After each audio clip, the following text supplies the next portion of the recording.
We're really lucky to have so many great European cities right on our doorstep, just waiting to be rediscovered. I don't know anywhere else you can get this many different sounds, colours and, of course, smells. Look at that. And a weekend escape is a brilliant and easy way to explore them. I am loving this. Feast your eyes on Venice. So I'm going to have loads of amazing food. Go on, baby. Sizzle. Sizzle! I may have found the best food in Amsterdam. See some amazing sights. Colosseum! This is the famous Checkpoint Charlie. Wow. This is stunning. And check out the culture of each city. You are the bravest people in Europe, and maybe the craziest. Guys, I'm inside the fountain. I'm part of the Trevi Fountain. So I'll be packing lots Come and have a look at this. into my 3-day trips. Oh, wow. We're up on the roof. There is beer, there is wine, there is sunshine music, and there are lots and lots of smiles. Showing you how to get the most out of a weekend getaway. I feel like Audrey Hepburn.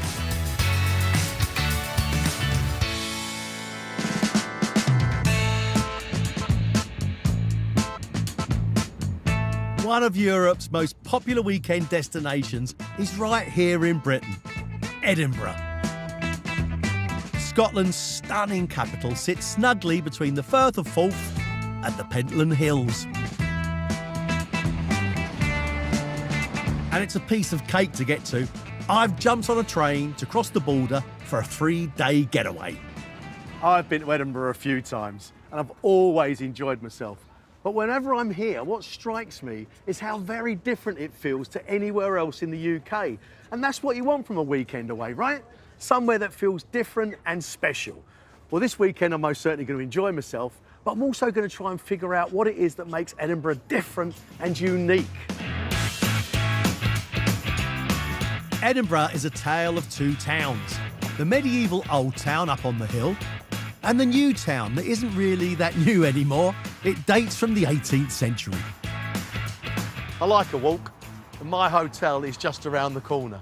And this is Edinburgh New Town, and I find it really attractive. It was built to give the people of this city a cleaner, nicer, brighter environment. And it is also the biggest example of Georgian town planning in the world. Hidden amongst the neoclassical columns and Georgian facades is my home for the weekend. Ah, it's nice. It's clean and it's light. Well, there, look, the famous Edinburgh Castle, and I know underneath that is the old town. And here, this is the new town, the old and the new. And this weekend, I'm going to explore both. I'm in need of a little pick-me-up, and I've promised myself a uniquely Scottish sugary treat. A more grainy kind of fudge known as tablet that's been made here since the 1700s.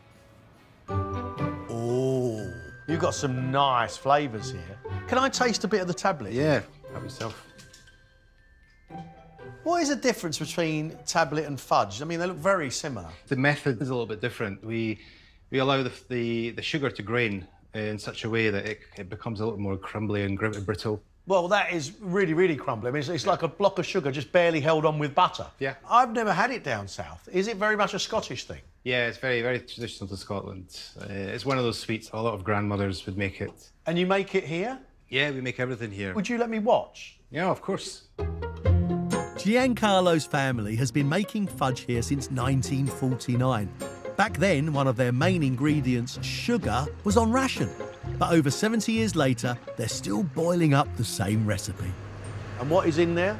So we've got sugar, we've got a bit of glucose, we've got condensed milk, butter, cream. This sweet lava can reach temperatures of up to 110 degrees centigrade. That's ready to come out. Once it's a little cooler, the tablet mixture is given a good beating. Can you speed it up a little bit more? Oh, I like that. It's got a bit of a disco beat to it. Yeah. When it's a mere 80 degrees, Giancarlo is happy to let me have a go at pouring. Look at this. Look, look, look. That is red hot. And I'm treating that with the utmost respect. There's enough of this liquid gold for 15 kilos of tablet. I love that, look. Look, an enormous tray of happiness. Do you want to try some? While it's liquid? Yeah. Oh, yeah. Yeah. Is it like a soup? Is it cool around the edges? Yeah. It's a hot toffee sauce. Yeah. It's a toffee sauce. How long is this going to take to set? All night. Well, obviously I can't wait here all night, can I? Not when there's a shop full out front. While I'm here, I'm going to buy some fudge and some tablet. Sure. Could I please buy marzipan and amaretto? Yeah. Oh, you're dangerous. That sweet Scottish tablet was just what the doctor ordered. And it's given me a burst of energy to head down to the waterfront at Leith, an area that has been redeveloped in recent decades. It's also home to a site I've been dying to see since I was a little boy.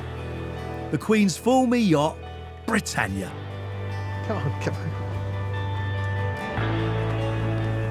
Welcome on board the Royal Yacht Britannia. I'm absolutely delighted to be here, honestly. I remember seeing the Royal Yacht Britannia on the television when I was a little boy.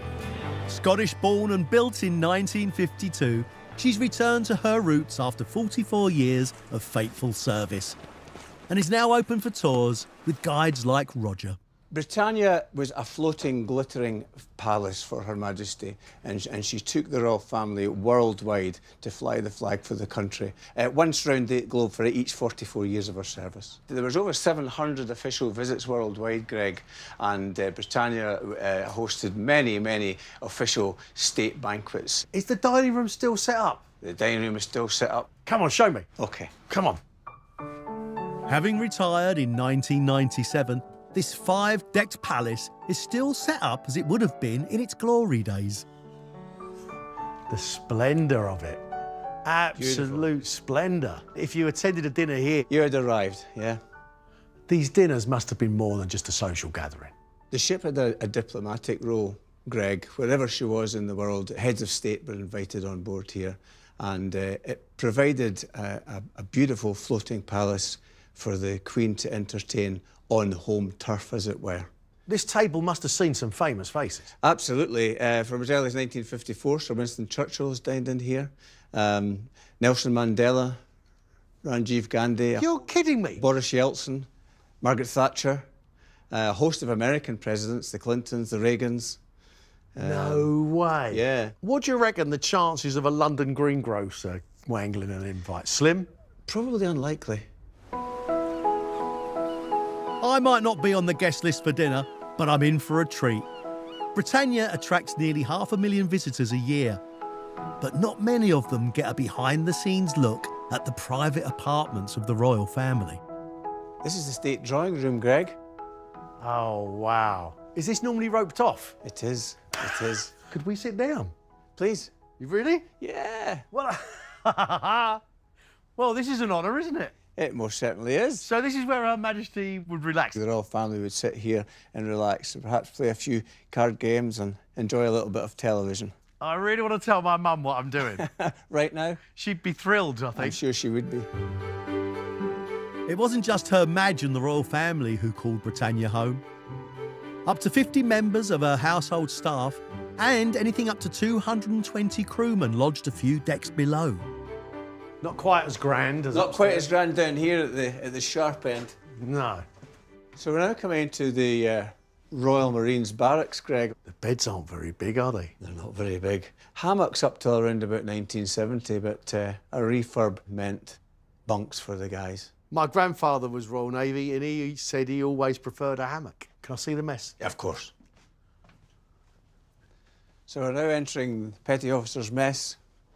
Greg, Wow. what do you think? I think it's quite good. Well, actually, it looks like the snug bar of the Dog and Duck, doesn't it? Yeah, it's very cosy. Isn't it just cosy? Did any members of the royal family ever come down and have a drink? Princess Diana came down here for a drink. She loved to come down and nose around the lower decks and enjoy some of the crew's company. Should we? Can't think of a good reason why not. I sat in the armchair that Her Majesty might have sat in. I might as well have a beer. Do Well, indeed. you have any glasses? Well, look Of at course that. we have glasses. It's the Royal Yacht Britannia. Well, this is just splendid. Absolutely splendid. Well, I am on a weekend break after all. Cheers. Good job. Cheers. Coming up, I sample Edinburgh's world-famous seafood. This is the home of the langoustine. This is a unique flavour of Scotland. And get to grips with the Scottish icon. It's all coming out of me drones and there's nothing happening in me pipe.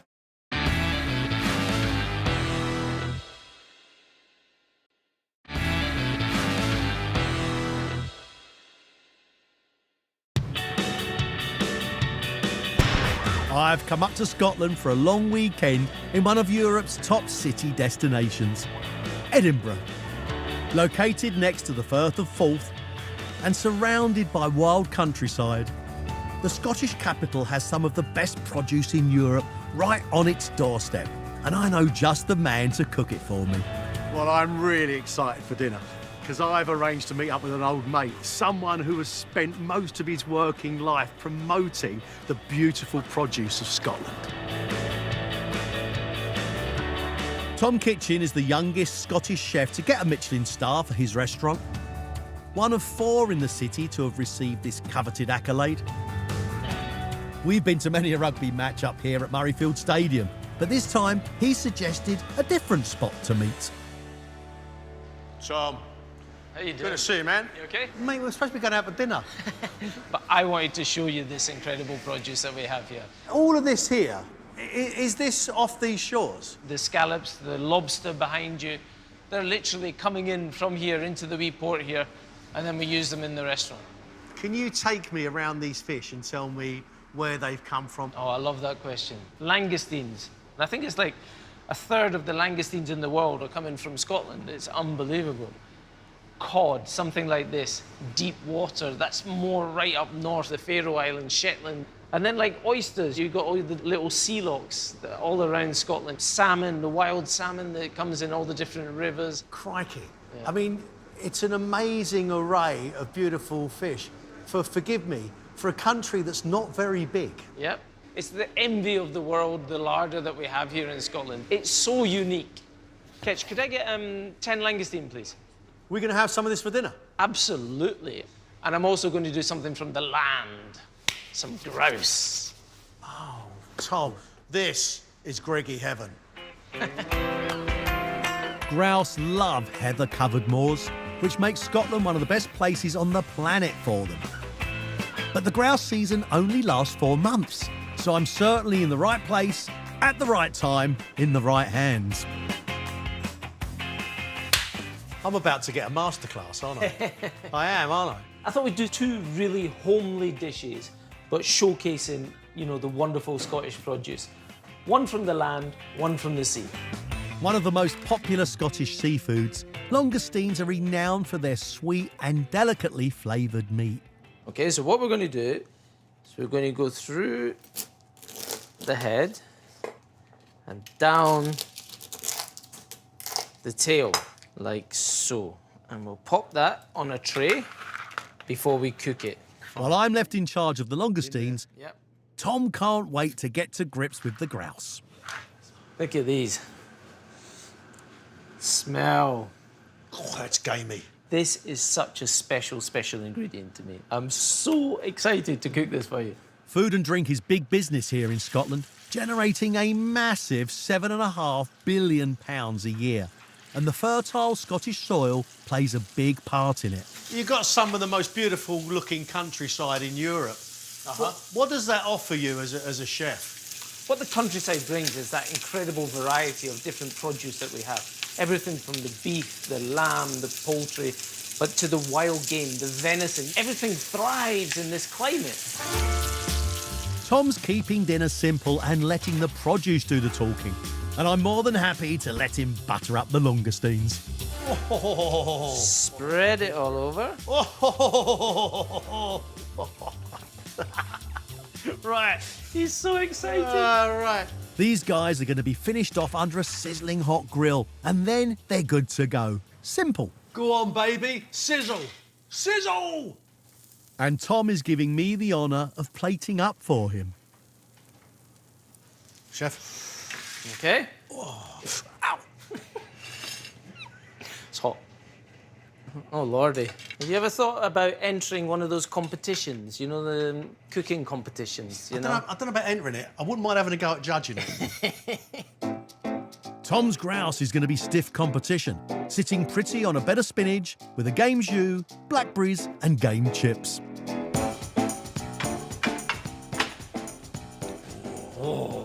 Look at that. They look like langoustine that have been prepared with a lot of love and attention.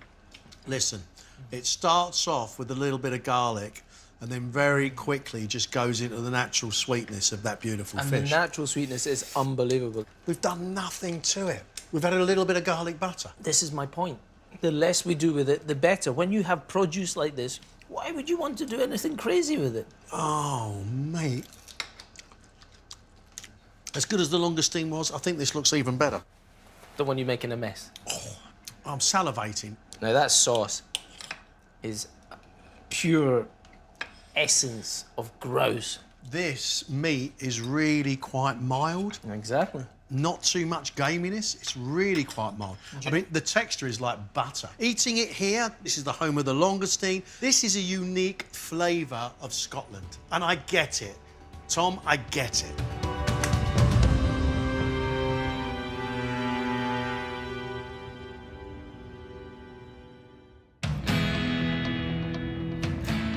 The thing I love about this city is that you can walk everywhere. And this morning, I'm up early to take a stroll over to explore the Royal Mile in the Old Town. Named after a processional route taken by kings and queens for 500 years, at its western end is a volcanic rock that's home to a site that dominates Edinburgh. I've got to come and visit the castle. It's 250 foot above the city. You can see it every time you look up. It's actually Scotland's most visited site, and I want to see what makes it so popular. Over 2 million visitors a year are drawn to the castle, which has borne witness to some of the most important and bloody moments in Scottish history. So I've organised my own guide for a tour that focuses on a side of the castle's past that makes it very special indeed. David, hello. Right, Craig. I have to ask you, is it true that Edinburgh Castle may be the most besieged place on the British Isles? Edinburgh Castle's probably at the top of the list. I want to know more about these sieges, can we? Absolutely, let's head in.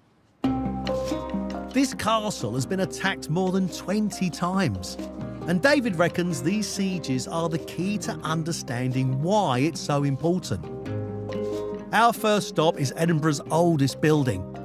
St Margaret's Chapel was the only surviving structure from one of the castle's most famous sieges. Wow. This is a beautiful little early medieval church, isn't it? Absolutely lovely. How old is this? This is going back to about 1130. Now, there would have been a lot more in the castle from this time, but then Robert the Bruce came along. So after a siege in 1314, he demolished the place. An English garrison was here. So you know this big volcanic plug we're standing on right now? They climbed it in the dead of night. I find that amazing that Robert the Bruce, one of Scotland's most famous sons, destroyed Scotland's most famous castle. Left, right, and centre. In fact, he was so thorough with his destruction of Edinburgh Castle, it's said that there were cattle grazing on Castle Rock for about 2 decades afterwards. Why is Robert the Bruce so famous? He is regarded as the man who restored Scotland at its moment of greatest peril. He's the guy who won the Battle of Bannockburn, 1314, 7,000 Scots against nearly 25,000 English. I'm lapping this stuff up. Come on, you must have another story. Oh, we've always got another siege at Edinburgh Castle. Robert the Bruce wasn't the only historical heavyweight involved in a siege here. So David is taking me across the castle and 250 years into the future for a siege that involved possibly Scotland's most famous monarch. That's the stuff sort of fantasy stories are made of, isn't it? What's the story behind this great hall? One of the most famous people who would have spent time here was our beloved Mary, Queen of Scots. The country was split between Catholic and Protestant. She was seen as a source of that division. In 1566, she gave birth to the future James VI. 1 year later, she was imprisoned at Lochleven Castle. and James was proclaimed the king. So the country basically split into two factions. You had the king's men supporting James, and you had the Queen's men supporting Mary. So what we've got here are two Scottish power blocks fighting each other. Exactly. It's a civil war. And the biggest siege in Scotland at that time kicked off right here at Edinburgh Castle. It lasted nearly 2 years. And this siege was absolutely devastating to the castle. Many of the buildings were largely destroyed. Hundreds of houses are absolutely demolished. Artillery batteries were established all around. They reckon 3,000 shots fired at Edinburgh Castle over those 2 years. So the Robert the Bruce siege was pretty much overnight. Scale the cliff walls, get in, massacre the garrison. This, by contrast, is a 2-year siege. What's the final siege of the castle? Final siege comes into play during the Jacobite Risings, probably the most romanticised period in Scotland's history. With England and Scotland united, the Jacobites were determined to get the Stuarts back onto the throne, climaxing in the last siege of Edinburgh Castle in 1746, led by one Charles Edward Stuart, better known by his nickname. Bonnie Prince Charlie, one of the most storied individuals in Scotland's history. But they lacked heavy ordnance, so they couldn't attack the castle head on. So they basically did a token siege, surrounded it, fired off a few shots, and then left it be. So the Jacobites were able to take the town, but not the castle. I mean, all the big names of Scottish history are all linked to this castle. You've got all the heavy hitters here. I mean, they say that the story of Scotland is the story of its stones, and we're standing on the biggest stone of them all. It's interesting, our love affair with castles. I don't think it's so much the buildings, more the characters that lived inside them. And I can quite understand Edinburgh Castle's popularity. It's absolutely beautiful. The views are stunning. And the story of Scotland, its history, well, it's here within these walls.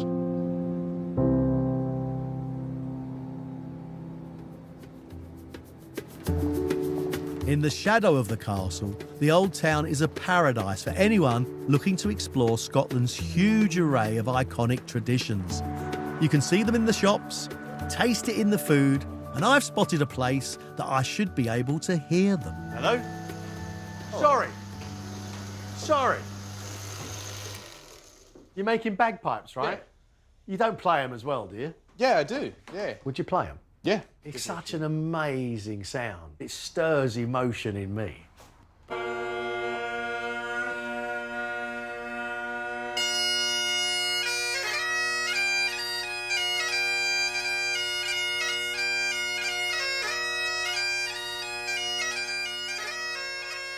More than a musical instrument, they are known as war pipes, firing up troops in battle as recently as World War I. 2,500 pipers were the first out of the trenches, and almost half were killed or wounded.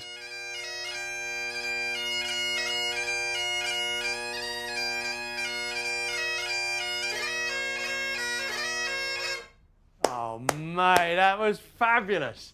It's humming at you, it's whistling at you. You can feel it coming up through your feet. Yeah.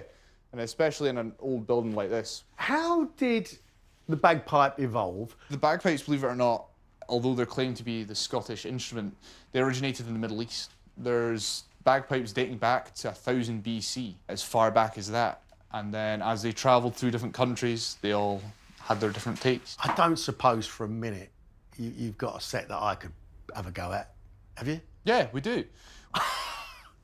You're kidding? No. I'll have you know my surname's Wallace. It's in my blood. In your blood. Oh, yes. Yes.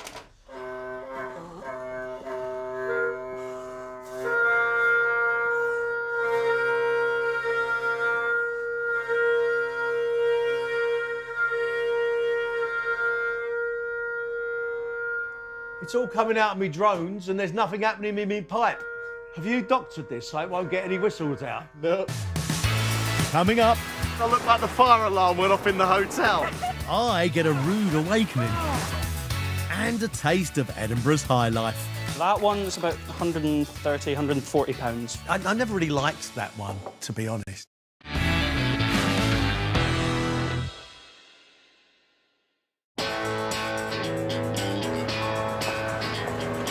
It's Saturday, and I'm exploring Edinburgh's old city by foot. Today, this part of Scotland's capital is a tourist mecca, perfect for wandering. But back in medieval times, it was a walled city with 40,000 people crammed into it, literally living on top of each other.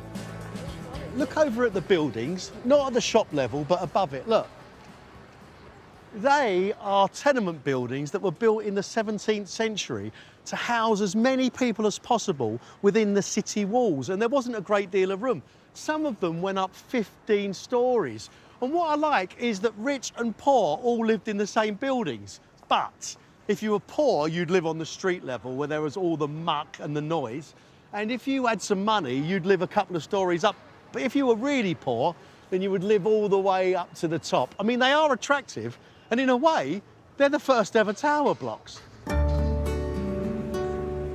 But it's not just above ground where this city holds fascinating secrets. History is everywhere here, even underfoot. Hidden deep beneath the streets, visitors can travel back in time to a less sophisticated era. And I've arranged to check out the underground scene with a guide, Laura. Extraordinary. This here is the real Mary King's Close. It is a real street. It was lived on in up to 1752. It was one of the busiest, biggest closes in Edinburgh for its time. Crying out loud. But this wasn't underground, right? No, when they decided to build above this close, everyone living here was actually forced to move out. Why is this not just filled in? They actually kept 4 of the old closes of Edinburgh here. So we have Mary King's Close, which we're currently standing on. Then we had Stuart's Close, Allen's Close and Pearson's Close. And they were used as foundations. So they knocked off all the top stories and left what you can see here today. And then they built the new building on top of it. So after that, the closes were kind of forgotten about. Are they safe? Oh yeah, they are safe. Like a lot of the rooms through, you can see there's high vaulted ceilings. They were put in to give even more structural integrity to the new building above us. Is it a poor area, an artisan's area, affluent? So you'd actually have rich and poor all living on the same streets. And this narrow? This was the second widest close in Edinburgh. Yeah. The first widest street was the Royal Mile itself. This was also a marketplace. It was absolutely filthy. People actually used buckets for toilets. So you had basically human waste flowing all the way through the streets. The lower down the hill you live, the more poo passes your window. It was very disgusting. It's like a time capsule down here. You can go inside houses, some of which date back to the 1400s. This room is a house? This is a very, very poor household here. You'd have about 10 or 12 people living in a house like this one. They ate, went to the bathroom, slept and washed in here? So they wouldn't have actually washed in here necessarily, and fresh water was quite a commodity, so you didn't want to waste it. You would want to try and drink it if you could. Sanitation was a huge problem in homes like this, and in the 16th century things reached their lowest point when the Black Death swept through the filthy, overcrowded alleyways of the city.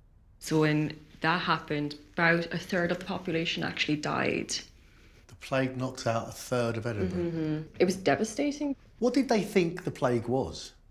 They actually thought it was miasmas, bad-smelling spirits. The rats were causing the plague, but of course not even rats themselves. It was the fleas living on their back carrying the infection.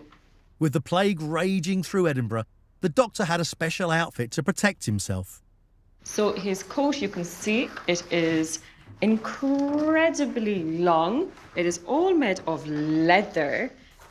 So he actually wore the coat to stop miasmas from touching his skin, to button it all the way up. Right, go on. Of course, you have the iconic plague doctor mask, and then in the long beak of it, he actually would have stuffed it full of very sweet-smelling herbs and spices. And then he had his lovely hat, so there you go. Look at that. I mean, if there is anything less terrifying, do let me know. And where does it hurt again, Mrs. Jones? Just say, stick your tongue out for me, could you? Above ground, it's Saturday evening, and there's no shortage of bars and restaurants in Edinburgh, and I fancy a bite to eat. Not quite a fish supper, but something that will tide me over. Haggis and chips by the sea. I know how to live. Well done, Edinburgh. You do some good things. To get the true experience of another iconic Scottish product, I'm heading to a very special club. A weekend away, you deserve a little indulgence, a little treat. Well, I've got a little treat in store for myself. Scottish whisky is big business. Exports are worth nearly £5 billion a year. And in Edinburgh, there are tasting societies that sell drams from some of the 130 Scottish distilleries and help novices to appreciate the finer points of whiskies. Good evening. Good evening. How are you doing, sir? I'm well. I'd like a little nightcap. I'd like a wee dram. But I don't really know what to have. Give me some rules to follow. Absolutely. Single malt Scotch whisky. It has to be made on Scottish soil. Matured in an oak cask for at least 3 years and 1 day. And it has to be made from 3 very simple ingredients: barley, water, and yeast. Fabulous. That's it. Now we're here and we've settled in. Give me things that you like. This is my personal favourite on the bar. This is a 24-year-old Speyside. Does the spirit go into the barrel clear? Yes, totally clear. So it's the wood that's giving it the colour? Absolutely, yeah. A toasted oak cask, you're getting a lot more colour. With age, the older it is, generally the more mellow it is. Well, listen, I'm older and mellow. That is a beautiful thing. It's a perfect dram for you, Greg. Mate, that's a perfect thing. Is that expensive? That one's about £130, £140 for a bottle of that. I never really liked that one, to be honest. This place stocks some of the rarest bottles in the world, and their own award-winning whisky is only sold to their members. Now, if you don't mind, I'll show you how to get the full experience out of a glass of whisky. So basically, a lot of the different characters of whisky you need to look for before you actually taste it. Colour is one. Then the body. See if it sticks to the glass? Yep. So we call them either legs or tears. The drips coming down, if they're quite slow to come down, then it's a heavily bodied whisky. So how slow your legs come down is an indication of how heavy your body is. There's a lesson there, isn't there? And then we look at the nose, smell the whisky, and then the palate of the whisky.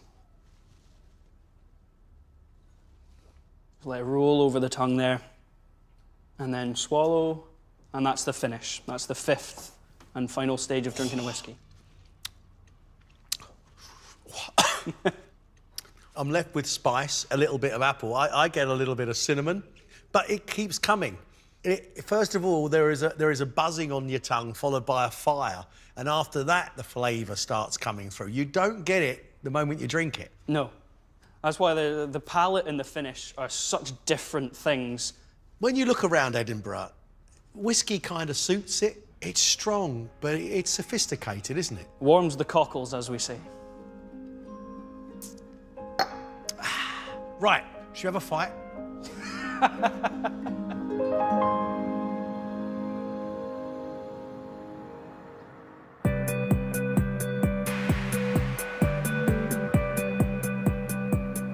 It's my last day in Edinburgh, so I want to make the most of it. And a couple of miles from my city centre hotel is the coastal suburb of Portobello. If you've never associated Edinburgh with Golden Sands, it's got 2 miles of the stuff. And being an early riser means I can continue experiencing the traditions of this city from the moment I wake up. I enjoy exercise, even if I'm away for the weekend. And down here in Portobello, I've heard there's a group of people that not only enjoy exercise, but they like to do it in the natural surroundings. Come rain, shine or snow, some locals like to start their weekends with a dip in the Firth of Forth. And somehow, I've got roped into joining a group of wild swimmers. You're going to swim out there, aren't you? So are you. Yeah. But that's proper cold, right? It's summer. It's not cold. Is this a tradition of Edinburgh people coming down here and swimming? It has been. Victorian times, people used to swim here. And a crowd of us have been swimming for about 10 years now, and it's just got increasingly popular over that time. Why are you swimming in the freezing sea? It just boosts your whole, the serotonins, and just go boom, boom, boom.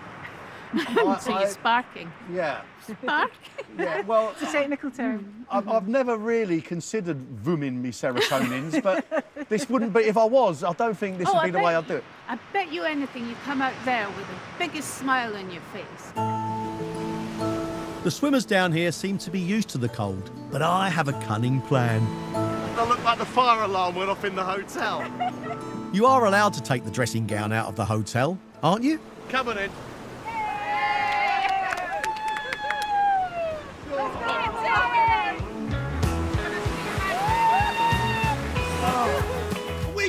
day's supposed to be about nice food and a glass of wine. Well done. Brilliant. It's about 13 degrees Celsius in the water right now, but these hardy locals brave it out in winter when it's about 7 degrees. Are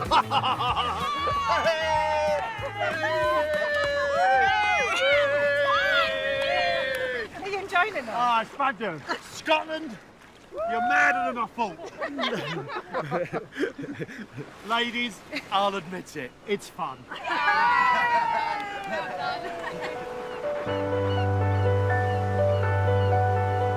These ladies aren't just weekend warriors, they're at it all week. But I'm ready to wrap my hands around a hot cuppa. This is a side of Edinburgh I didn't expect. It was absolutely delightful. Brilliant. I'm glad you enjoyed it. After a bracing start to the day, I'm in need of some warmth. And given I'm in Scotland, I know just the thing to get me set for a day's exploring. Porridge. I've just been swimming in the sea. I am particularly cold. Were you in a wetsuit? No. No. Just in my trunks. Oh, I say. There you go. I say. May I? You may. Oh, what a fabulous looking thing. Hot, creamy porridge with sharp, sweet raspberry on top. I'm a big porridge fan, and I think it's just another example of a brilliant Scottish tradition. Coming up. Fire! Fire! I have a quick smoke in the back room of a fishmonger's. And I embrace my Scottish roots before I head back home. What do you reckon? Perfect.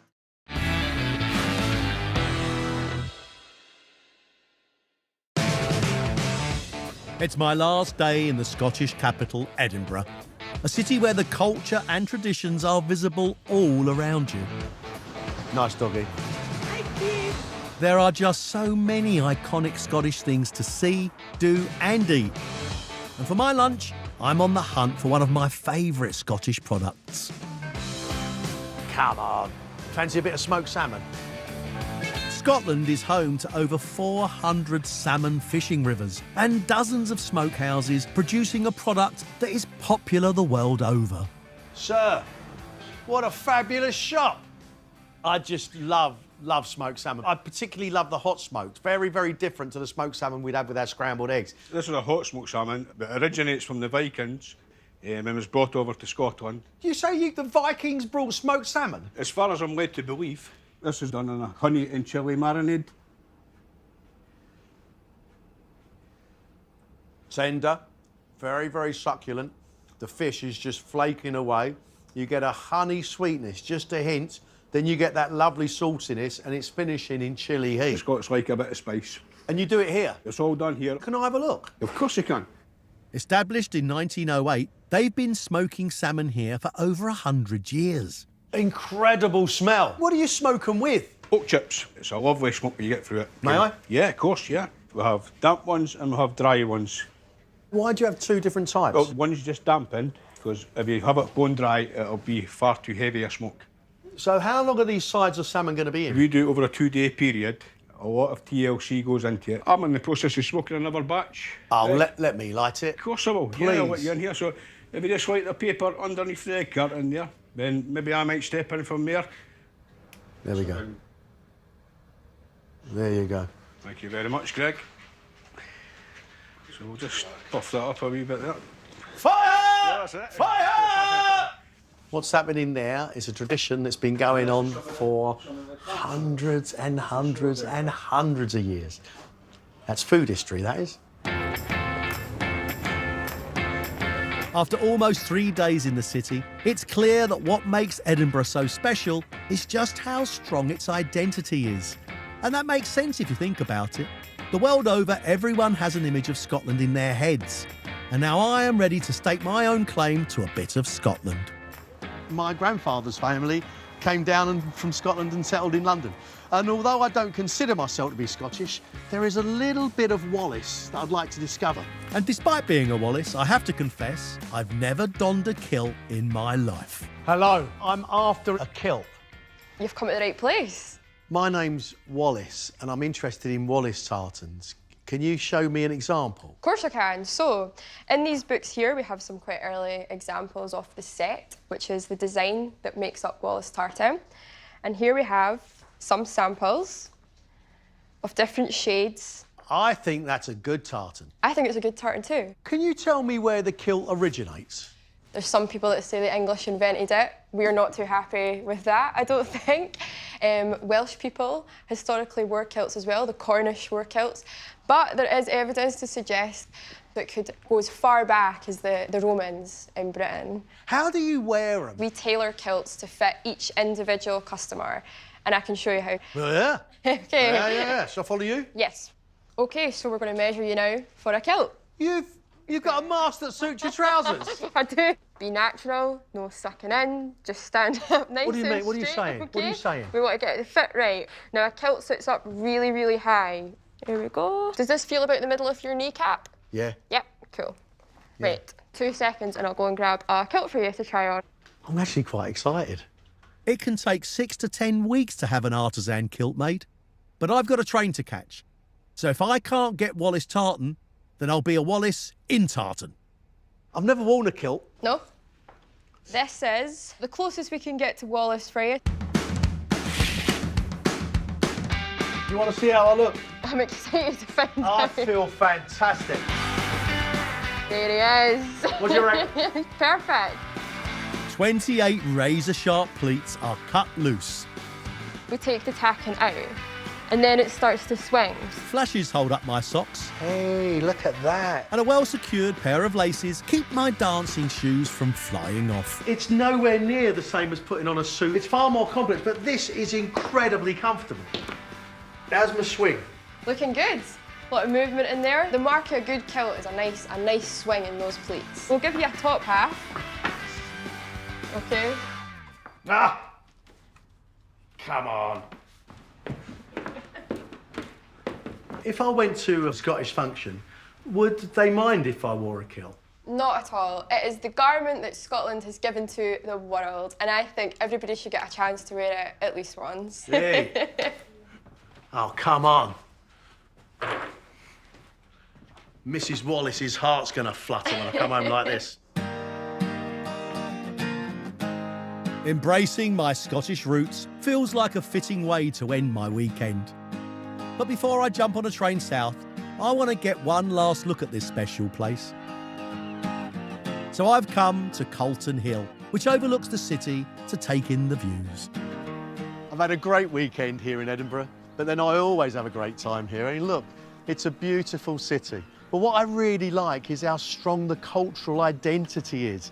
And it's not just in the lovely buildings or in the great history, it's woven into the fabric of everyday life. It's what the people wear, it's what they eat, it's what they drink. It's wonderful, it's a lot of fun, and I can't wait to come back.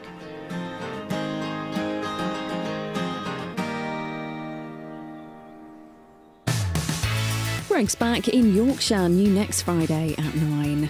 The Wakefield Wanderers taking us on some well-needed getaways this week. Go cruising with Jane McDonald weekdays at 4. Back to tonight, and who needs to go out when you've got Britain's favourite